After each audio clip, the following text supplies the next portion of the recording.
What's 43.9 divided by 3? Because we got to calculate our third. Let me just back in the envelope, got to do the math. I'm good at math. 16 to carry the 1, 15. So $15 billion. That's our money for this year. That's for 2024. That's not over. That's not the whole check. That's 1 year. So maybe we spread that out over multiple years because how long they've been running those casinos? Many, many years, right?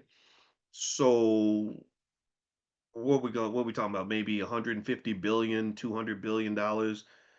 Just what's a couple billion between friends. What else? Because y'all are you're our allies, right? If you're our allies, you should want to share the money, right? That's what your allies do. Um, let's see. Tribal gaming contributes not just to direct revenues, but economic spillovers, employment, hospitality, real estate, supply chains, local business growth. So it's not just the casinos that are making the money. It's all the businesses connected to the casinos, right? Just like when y'all had the Negro leagues. Remember that professional sports league you threw away so Jackie Robinson could get a job?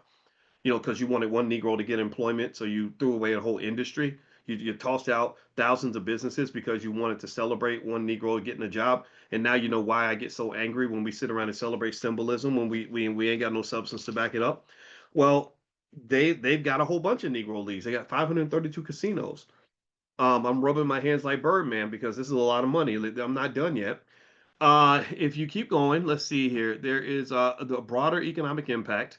One analysis notes that casino operations directly impact American Indian tribal members, whether they are employed in the gaming industry or not, due to reinvestment in local services.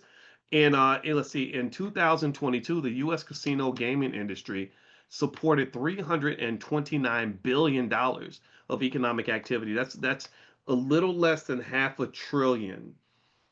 So given that they're saying that 1/3 of the Indians they were sending out to Oklahoma were black, then if you extrapolate and you pick some number close to that, then you're talking about $100 billion. And remember, that's just for 1 year. That's 1 year's payment. That's not everything. So I could keep going, and this is interesting because this speaks to what Dr. Anderson's referring to, which is a debt that is owed not just from Native Americans, but also from America itself. Now, Kevin says I have faulty reasoning. Prove me wrong. Prove me wrong. Prove to me that our money was not taken. Prove to me that they did not have a whole process of $5 Indians and scenarios where black people were deliberately excluded from these payments. Did y'all know this? Dr. Anderson goes through this. Go look up the 1866 Indian Treaty.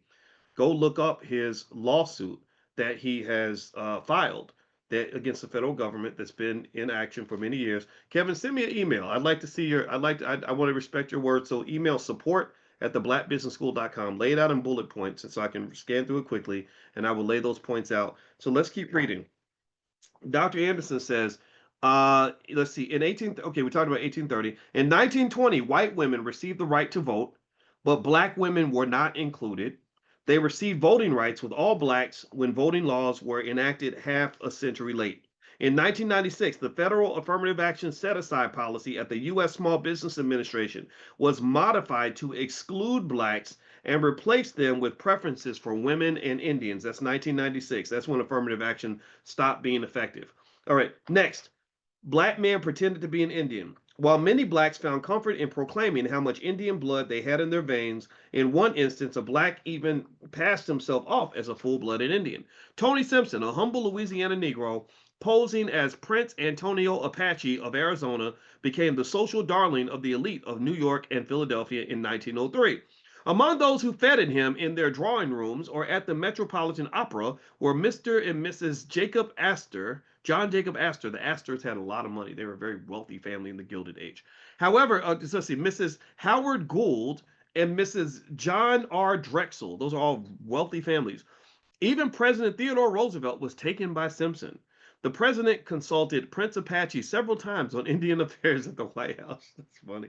The prince was tall and imposing, dressed like a Beau Brummel, and had high society manners. He wore a wig attached to a tuft of his own woolly hair. The willingness of the highest echelons of government and society to accept a person they thought was an Indian may explain why so many people claim some Indian ancestry. But there was a greater question.